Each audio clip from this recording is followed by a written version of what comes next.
Hello everyone, అందరికీ నమస్కారం అండి. ఈరోజు నేను ఇంట్లో బీరకాయ పచ్చడి చేశాను. ఏ విధంగా చేశానో చూపిస్తాను. ఇది దోశల్లోకి అయితే చాలా రుచిగా ఉంటుంది, అలాగే అన్నంలోకైనా బాగుంటుందండి. ఖచ్చితంగా అన్నంలో వేసుకునేలా ఉంటే చారుతో నంచుకుంటే చాలా బాగుంటుంది. మీరు ఖచ్చితంగా ట్రై చేసేయండి. మీకు కూడా ఇలా ఇష్టమైతే నాకు ఖచ్చితంగా కామెంట్ చేసేయండి. మీరు ఫస్ట్ టైం కనుక నా ఛానల్ చూసినట్లయితే ఖచ్చితంగా లైక్ చేసి సబ్స్క్రైబ్ చేయడం మర్చిపోవద్దు. వీడియోలోకి వెళ్ళిపోదాం. ముందుగా కళాయి వేడి చేసుకొని అందులో ఒక చిన్న కప్పుతో వేరుశనగులు వేయించుకొని పక్కన పెట్టుకోండి. అదే కళాయిలో నూనె వేసుకొని ఒక 5-6 పండు మిరపకాయలు, ఒక 3 ఎండుమిరపకాయలు తీసుకున్నాను. కారం తగ్గించి తినేవాళ్ళు తక్కువ తీసుకోండి. ఒక స్పూన్ జీలకర్ర, ఒక 5-6 వెల్లుల్లి రెమ్మలు వేసుకొని బాగా వేయించుకున్నానండి. అవి పక్కకు తీసేసి ఒక 4 మీడియం సైజ్ టమాటాలు కట్ చేసుకొని అందులో వేసేసుకుంటున్నాను. ఇక్కడ చిన్న చింతపండు వేసుకుంటున్నాను. టమాటా మెత్తగా మగ్గే వరకు కూడా వేయించుకోవాలండి. చూస్తున్నారు కదా, ఈ విధంగా అయిన తర్వాత మనం కట్ చేసి పెట్టుకున్న బీరకాయ ముక్కల్ని వేసేసుకోవాలి. లేత బీరకాయలు అయితే ఇంకా బాగుంటాయండి. మొత్తం అంతా ఒకసారి కలిపేసుకొని మూత పెట్టి ఉడికించుకోవాలి.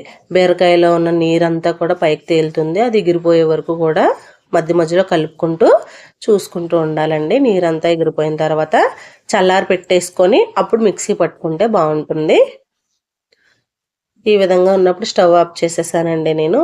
మొత్తం చల్లారిపోయిన తర్వాత మిక్సీ జార్ తీసుకొని మనం ముందుగా వేయించుకున్నాం కదండి, ఆ వేరుశనగలోకి తగినంత ఉప్పు వేసుకొని మిక్సీ పట్టేశాను. చల్లారిపోయిన ఈ ముక్కల్ని మిక్సీలో వేసేసి కొంచెం బరగ్గా రుబ్బుకున్నానండి. అక్కడక్కడ చిన్న చిన్నగా ముక్కలు ఉండేలాగా చూసుకున్నాను. రోట్లో అయితే ఇంకా రుచిగా ఉంటుంది. మిక్సీ పట్టినాక ఈ విధంగా తాలింపు వేసుకుంటున్నాను. నూనె వేసుకొని ఆవాలు, జీలకర్ర, వెల్లుల్లి, కరివేపాకు, ఎండుమిర్చి వేసేసి వేగిపోయిన తాలింపుని తీసుకొచ్చి ఈ బీరకాయ పచ్చడిలో వేసేసుకున్నాను. అంతే అండి, చాలా సింపుల్, చాలా బాగుంటుంది.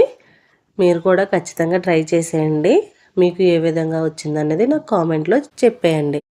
ఇప్పుడు బీరకాయల సీజన్ కదండి, మాకైతే ఊరంటూ వచ్చి అమ్ముతున్నారు. మాకు పల్లెటూరే కాబట్టి మంచిగా పండించినవే దొరుకుతాయి. ఈ విధంగా పచ్చడి అంతా పూర్తయిన తర్వాత వేడివేడిగా అన్నం పెట్టేసుకొని పచ్చడి వేసేసుకొని దానికి తగ్గ కాంబినేషన్ చారండి. నాకైతే భలే ఇష్టం. చారు వేసేసుకొని చక్కగా కలుపుకొని తినేసానండి. ఇదే అండి ఇవాల్టి వీడియో. మీకు వీడియో కనుక నచ్చినట్లయితే ఖచ్చితంగా లైక్ చేసి సబ్స్క్రైబ్ చేయడం మర్చిపోవద్దు. మీరు చేసే లైక్, సబ్స్క్రైబ్ మాకు ఎంతో విలువైనవండి. Thank you so much for watching my video.